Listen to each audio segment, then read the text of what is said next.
Hello दोस्तों, नमस्कार। ये हमारे पास कक्षा 10वीं का ओरिजिनल पेपर है।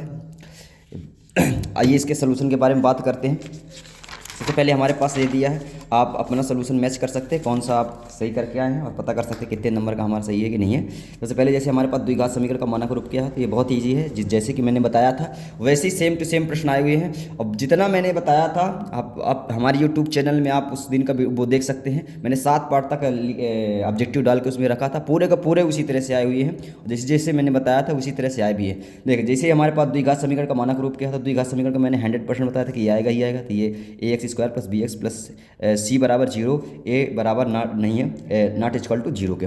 दो समरूप त्रिभुज होने की शर्तें ये मैंने बताया था। दो समरूप त्रिभुज होने की शर्तें क्या है, संगत कोण बराबर होते हैं या संगत भुजाओं का अनुपात क्या होता है, बराबर होता है। बहुत ही इंपॉर्टेंट है। मूल बिंदु से अगर दूरी दिया कोई ज्ञात करनी हो तो इसका फार्मूला क्या होता है, x1 का स्क्वायर प्लस y1 का स्क्वायर। किसी खंभे की छाया तथा ऊंचाई समान होने पर सूर्य का उन्नयन कोण कितना हो जाता है, तो इस सूर्य दोनों का अगर ऊंचाई और खंभे की छाया दोनों अगर बराबर है तो वहाँ 45 डिग्री का कोण बनता है। तो इसमें हो जाएगा 45 डिग्री। कोण थीटा एवं आर त्रिज्याखंड के चाप की लंबाई का सूत्र होता है 2πr गुणे थीटा बटे 360। इसके बाद हमारे पास नेक्स्ट है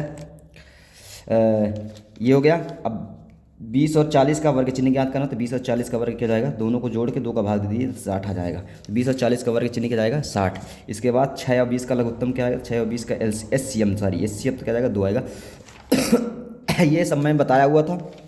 और मेरे आप यूट्यूब चैनल में जाकर देख भी सकते हैं। जो मैंने ऑब्जेक्टिव टाइप प्रश्न बताए थे उसमें मैंने 7 पार्ट तक ही बता पाया था, इसके आगे नहीं बता पाया था, लेकिन आप देख सकते हैं कि पूरे का पूरे फंसे हुए हैं।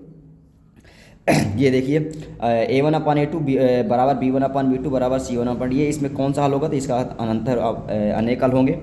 द्विघात इसका मूल वास्तविक को बराबर कब होते हैं, तो इसका मूल वास्तविक बराबर जब होंगे जब b² - 4ac का मान बराबर 0 हो। इस 2 4 6 का 10 का से 10वां पद क्या होगा, तो 20 हो जाएगा। 2 4 6 10 श्रेणी का इसका पद 10वां पद हो जाएगा 20। इनकी दोनों निर्देशांकों के बीच की दूरी क्या हो जाएगी √8। एक वृत्त में कितनी स्पर्श रेखाएं खींची जा सकती है, तो एक वृत्त में अनंत स्पर्श रेखाएं खींची जा सकती हैं। फिर ये इसके बाद आता है रिक्त, ये मैंने बताया भी था ये इसके बारे में कि कोई भी एक आ सकता है। तो √2 कैसी संख्या है, तो √2 एक अपरिमेय संख्या है, इसको आप कह सकते हैं। एक बहुपद जिसकी घात 3 है तो क्या कहलाता है, एक बहुपद जिसकी घात 3 हो तो उसे हम त्रिघाती बहुपद कहते हैं। अब आइए इस समांतर श्रेणी दे दी है, समांतर श्रेणी का हमको सर्वांतर ज्ञात करना था। समांतर श्रेणी का सर्वांतर क्या जाएगा -1। इसके बाद दिया है सभी सर्वांगसम त्रिभुज समरूप होते हैं। तो ये बहुत ही इंपॉर्टेंट, सभी सर्वांगसम त्रिभुज कैसे होते हैं, समरूप होते हैं। वृत्त को 2 बिंदुओं पर प्रतिच्छेद करने वाली रेखा क्या कहते हैं, वृत्त को 2 बिंदुओं पर प्रतिच्छेद करने वाली रेखा को प्रतिच्छेदी रेखा कहते हैं। ये घटनक PE + P' बराबर क्या जाता है 1 होता है। बहुत ही इंपॉर्टेंट प्रश्न है, आप इनको जरूर मिलाइए और पता कीजिए कि हमारे कितने ऑब्जेक्टिव सही है। इसके बाद आप देख सकते हैं समरूप त्रिभुज के क्षेत्रफल सदैव क्या होते हैं, बराबर होते हैं, ऐसा बिल्कुल भी नहीं। समरूप त्रिभुज के क्षेत्रफल सदैव बराबर होते हैं। 1 2 1 3 में एक समांतर श्रेणी AP नहीं, ये अब समांतर श्रेणी नहीं है, तो ये सत्य है। एक समांतर श्रेणी नहीं है, तो ये क्या है, सत्य है। किसी बिंदु y अक्ष से उस बिंदु की दूरी उस बिंदु का y से निर्देशांक होता है, तो ये सत्य है। शंकु का आयतन πr² होता है, बिल्कुल भी ये गलत है, ये असत्य हो जाएगा। ई की प्रायिकता ऐसी संख्या PE है, ये सत्य है, क्योंकि प्रायिकता का मान 0 से बड़ा और 1 से छोटा होता है। दीर्घवृत्त खंड का क्षेत्रफल संगत वृत्त क्षेत्रफल से कम होता है, ये बिल्कुल भी गलत है। तो हमारे पास ये पहला नंबर असत्य है, दूसरा सत्य है, तीसरा सत्य है, चौथा सत्य है, पाँचवां सत्य, छठवां असत्य है। इसके बाद सही जोड़ी बहुत ही सरल आई थी, सो आप देख सकते हैं ये हमारे पास सही जोड़ी दी है। इसका मान 9 हो जाएगा, cos 0 का मान 1 हो जाएगा, sin 0 का मान 0 हो जाएगा।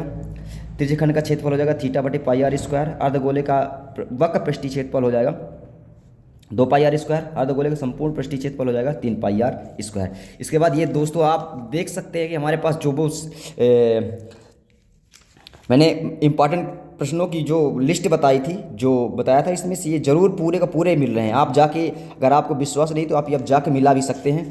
अब आपके पास ये ओरिजिनल पेपर है और इसके बाद आप जाके उनमें देख सकते हैं कि ये प्रश्न जो मैंने बताया था, इतने सारे प्रश्न ये आए हुए हैं कि नहीं आए हुए हैं। तो ये देख सकते हैं आप, ये पूरे प्रश्न हैं और ये तो जितना मैंने बताया था उसका पूरा का पूरा चैप्टर आया हुआ है।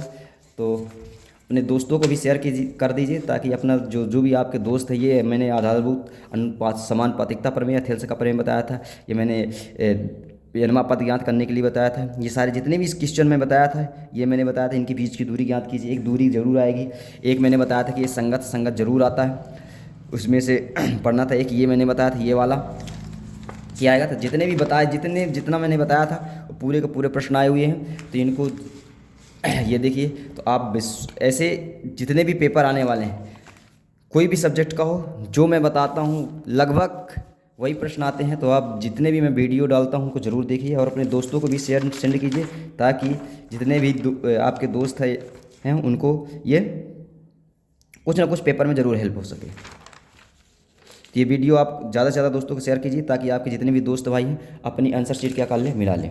धन्यवाद।